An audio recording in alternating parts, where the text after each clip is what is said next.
Swayam Prabha. Digital India. Educated India.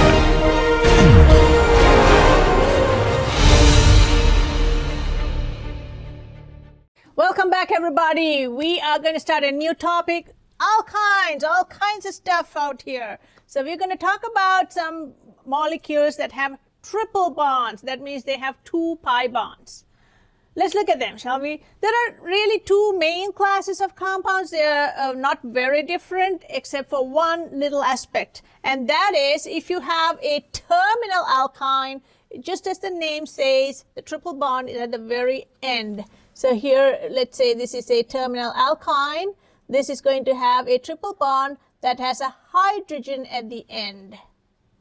And in an internal alkyne, you would have the triple bond inside of a chain or even a ring, but you got to have a very large ring for that. And it doesn't matter how many carbons you have or R groups, it's just 2 R groups. So an internal alkyne does not have that CH. What's so special about it? If you recall, when we did acid-base chapter, this CH is even more acidic than an NH, which is unusual because when you go along the periodic table, it's group 7, then 6, then 5, 4, and so on. Here, the group 4 CH is creeping in front of a group 5 nitrogen NH. So that's the main difference. So this is even more acidic than an NH. So the pKa here for this is 25 about. So that acidity has a huge difference in the reactivity. So between this and this, there are some reactions that can happen here that cannot happen here. All right. So let's look at it. So reactions of alkynes, they can be regioselective. That means they can select one of these carbons over the other. That's what we mean here by regioselective, or non-regioselective, where you treat both termini as the same for the reactants. Now, within the regioselectivity, you can have stereospecific or non-stereospecific. Just like in an alkene, you can have syn and anti-addition or both sides. And that could be the same whether it's regiospecific or non-regiospecific. We're going to look at how these stereospecificities and these regioselectivities are going to affect the outcome of the reaction. Before we start, we'd like to go over some naming of alkynes. All right, let's look at some naming. Here are some neat molecules here. So let's start with the first one here. Where do you even start numbering? Should you give the lowest number to the chlorine or to these side chains or to the alkyne? Between alkyl groups and halogens, alkynes would have higher priority. So therefore, we will start numbering so that we give the lowest possible number to the alkynes. We will start numbering here, 1, 2, 3, 4, 5, and at this junction, we always take the longest route possible. So we have 3-chloro, 5-methyl, and the longest chain is hept, and here's hept-1-ine or heptine. Let's write that down. So 3-chloro, 5-methyl, and it would typically continue on without a space, but I'm going to wind it around here so I can give more space to those. Hept-1-ine or 1-heptine. How about here? We have an alkene and an alkyne. Since we are doing alkyne after alkene, should we give the lowest number to the alkyne? No, in this case, no. If you have a tie between the alkene and the alkene gets higher priority. 1, 2, 3, 4, 5, 6, 7, and you could have things branching out here, just like here, and you would put that as a prefix. Here we don't have any branches, so it's going to be again hept. But since you have this as your lowest number, you would say hept-1-ene, 6-ine. Hept-1-ene, 6-ine. So you would always mention the ene before the ine, enine.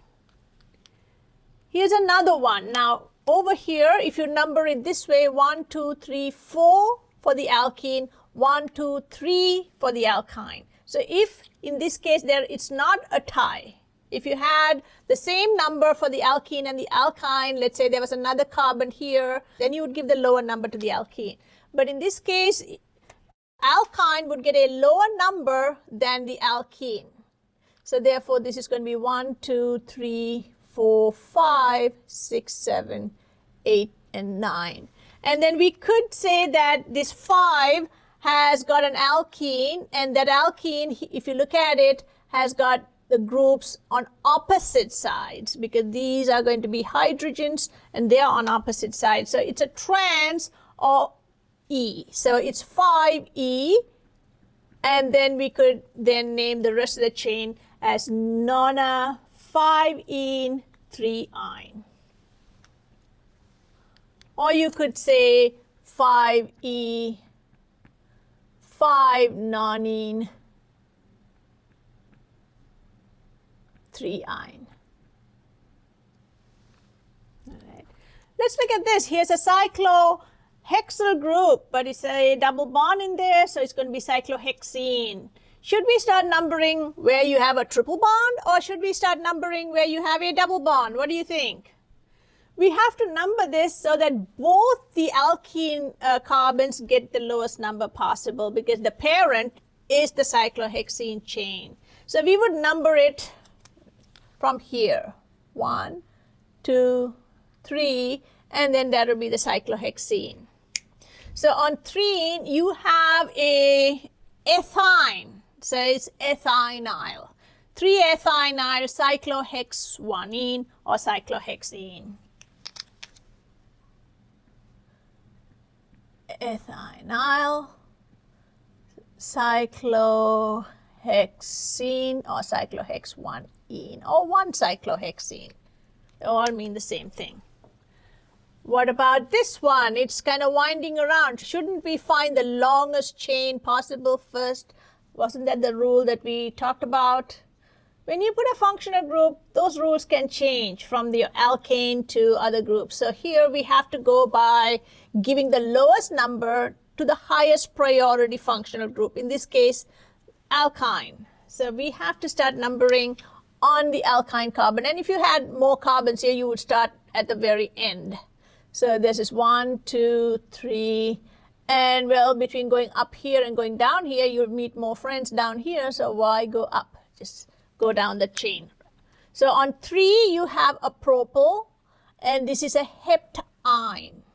So that's going to be 3-propyl, and it's a straight chain propyl. So to distinguish that from an isopropyl, we would say 3-N-propyl.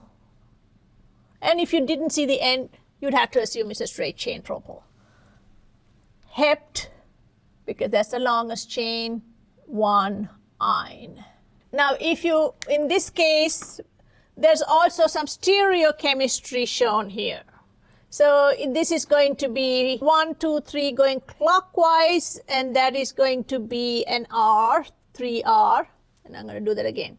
And this is going 1, 2, 3 here for you, that is going to be a 3S. So you could put that in front as well.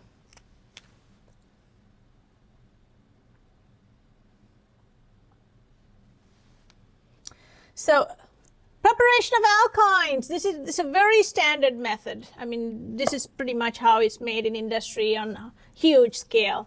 There are other methods. You know, this is just a classical method. One of them is to take a dibromo or dihalo, it could be dichloro, diiodo, or dibromo, dihalo alkane, where the halogens are adjacent to each other on adjacent carbons. You could also do a dihalo where both halogens are on the same carbon. This is called vicinal, and this is called gem. Let's look at this one first. So this is a vicinal dihalide, and this is a geminal. Let's talk about what happens here. Here's a base, NaNH2.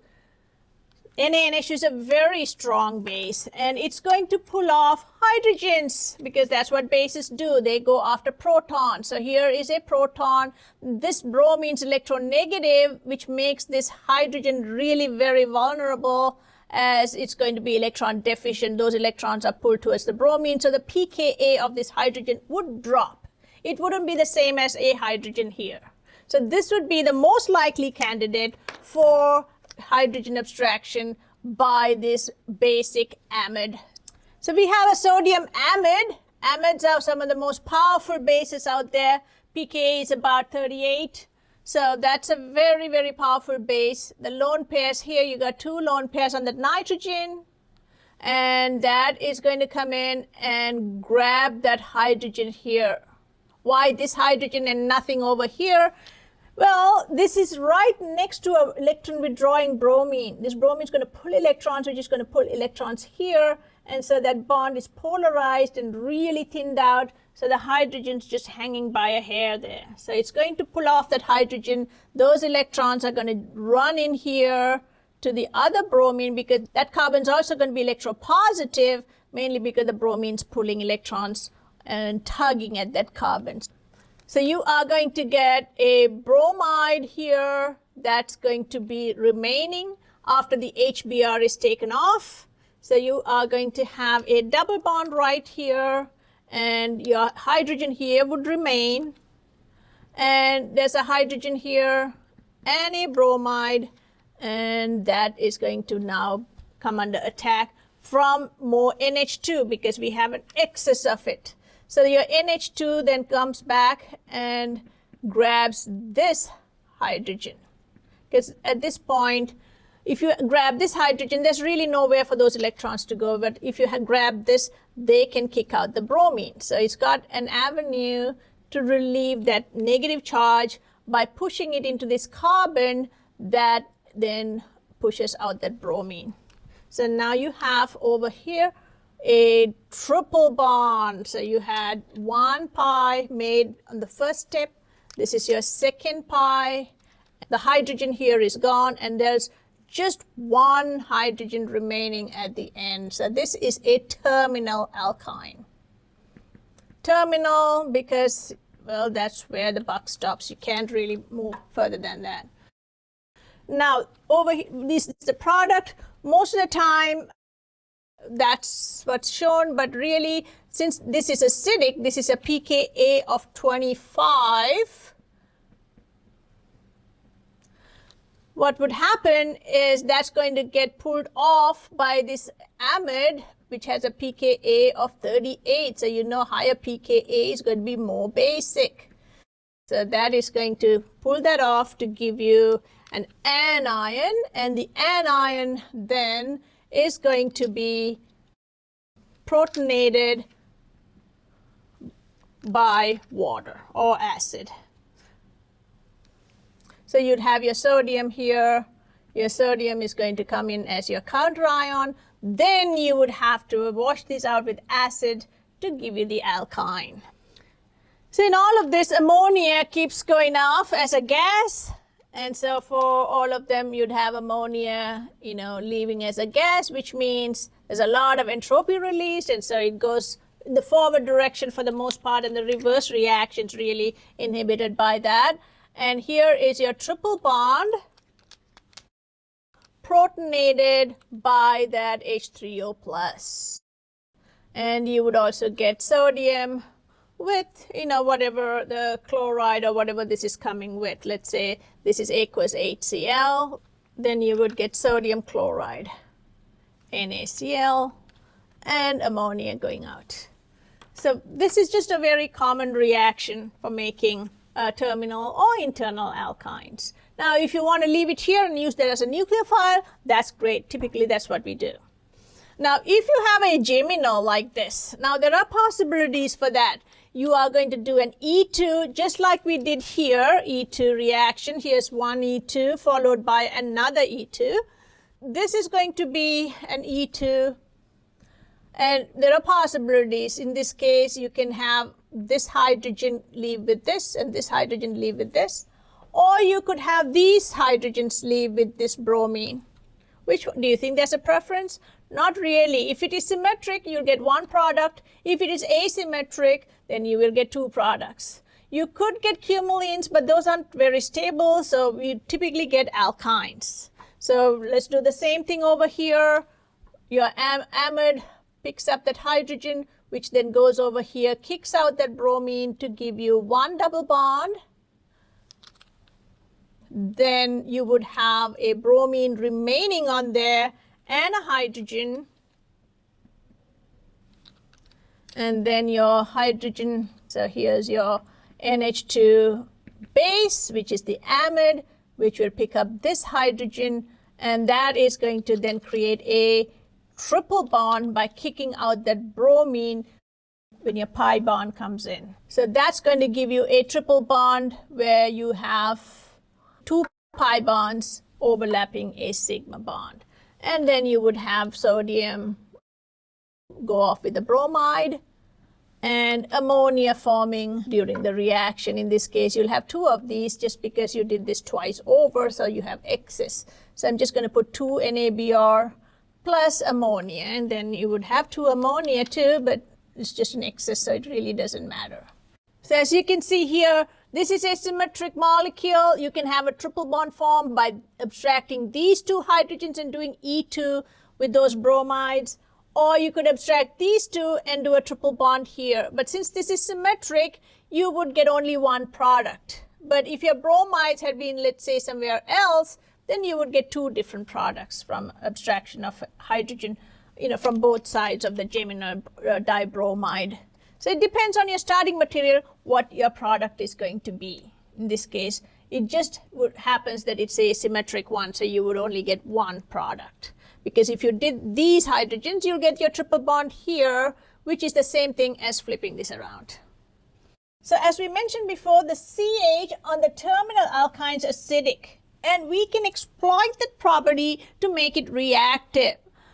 That's something that we cannot do in an internal alkyne. So this is like the major difference between internal and terminal alkynes. It hinges on the fact that you have an acidic CH here, and that can be used to turn that into a good nucleophile or a base. Let's look at it, shall we?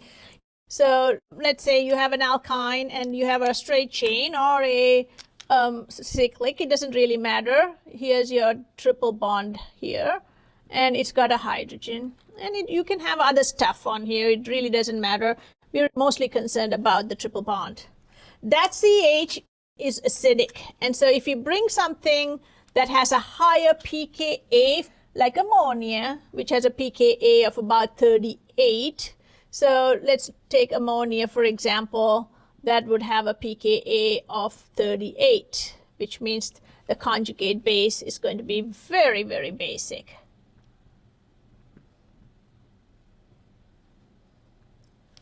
So you take ammonia and then cool it, and then you drop sodium into it, and then you'll get sodium amide.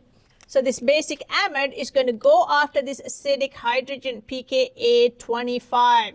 As we mentioned before, this CH is more acidic than an NH, which is unusual. So if you take this, we can pull this off and create a nice anion, and the anion can do many, many things. It can act as a nucleophile. So the NH2 grabs that proton and it comes off as ammonia. So that's going to be NH2 with a hydrogen, which is basically ammonia gas, which then goes out into the atmosphere, making this mostly a one-way reaction. Now, what can we do with this? Quite a lot. So here's a very nice streamlined alkyne. It's like a nice bullet. You have a nice negative charge on there, which is not hindered by steric. So it can go in and do its job and hit a carbon in a pinpointed way at a specific location to do a nice SN2. So if you take a carbon that has got a primary, which would be ideal, let's say you have an iodide here, and you can have other things. Let's say you have lots of other stuff. We don't really care about what the R group looks like. Our interest is this carbon, which is primary, and this alkyne, which is going to be a nice streamlined nucleophile.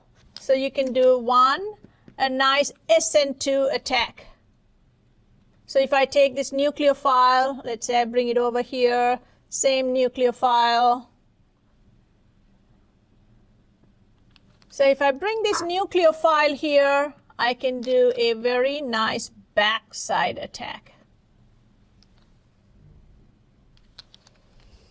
And that's going to give you a much bigger hydrocarbon. So this is one way to grow your hydrocarbon. I'm just going to draw that flipped so I have more space to put my R group over here. So your triple bond is directly attached to the carbon that had a leaving group, which means this is where you had a nice backside attack, SN2. This is perfect. And in this case, you would want primary or at least a secondary. You don't want a tertiary because that would be too much steric, because as we said, this is a backside attack where you want to go in and kick that bromide out.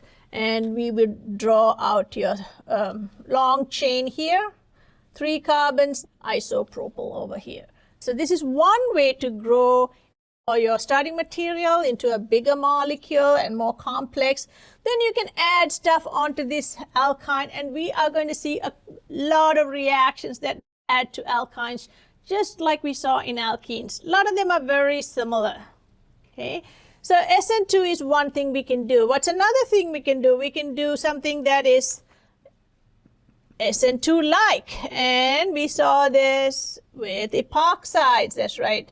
So if you have an epoxide, and let's say this epoxide is not symmetric, asymmetric, and let's say you have a hydrogen, a methyl, or an ethyl, or isopropyl, whatever it is, some R group here. And let's say you just have 2 hydrogens here. Or you could have 2 R groups, 1 R group and a hydrogen. Sterically, uneven. So this is an asymmetric epoxide. And this R group is going to come in and attack. Now look at this. Since you know that this is going to attack at the less sterically hindered position, that's going to do the same thing over here.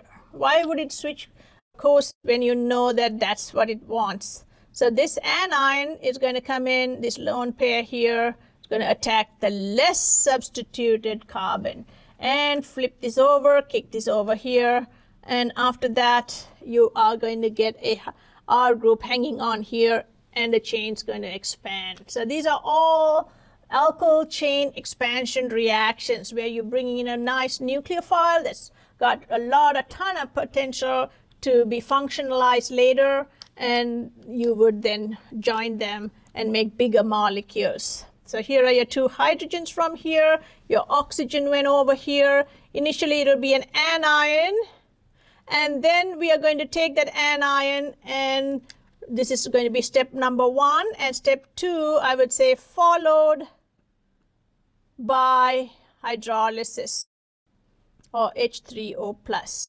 Which means you're going to take that anion and protonate it. So you would have an anion, and that is going to get protonated with a hydrogen. This methyl is going to be here for the ride, and of course the hydrogen too. This was just an attack here, and that is then going to elongate that chain even further. And there you go. So you can see now you can put other stuff in here, functionalize it, and get your medicines or your cleaning products or any important industrial compounds. Let's look at another example here. This is not something we've covered, but this is going to be something you are going to see later. Carbonyl additions or insertions. So let's say you have a carbonyl, it can be open chain, it can, whatever the carbonyl is. And this is going to act very much like a anion. This is one way where you can, let's say, take the same thing again. As we said, we made this already, why not use it? We're going to take that, and you can attack a carbon double bond oxygen. Because this is very polarized, and so you have a delta plus and a delta minus, and the minus obviously is going to be toward the more electronegative oxygen. So this has a slight positive, which makes it electrophilic, electron lover. It's wanting that electron here or electrons here, that can just go in and attack. So it's just like sucking it in and flipping that over. So this is going to go attack here, flip that up, and just like before, you would follow that up with some acidic wash, just so that you don't leave that anion hanging out there to dry. So this will get protonated, and here's your little pink tail here, and this is your triple bond that you added. And so this is going to then be protonated by, let's say, followed by, that means you do this first, then you add the water, followed by hydrolysis. And that is going to then put that hydrogen over here and give you a nice propargyl alcohol. These you can then functionalize with other things, and that is what's going to happen when we come back next time. We'll see what are the things we can do with this triple bond. All right, we are going to see you with a lot more reactions than you would want to see. Talk to you soon. Bye.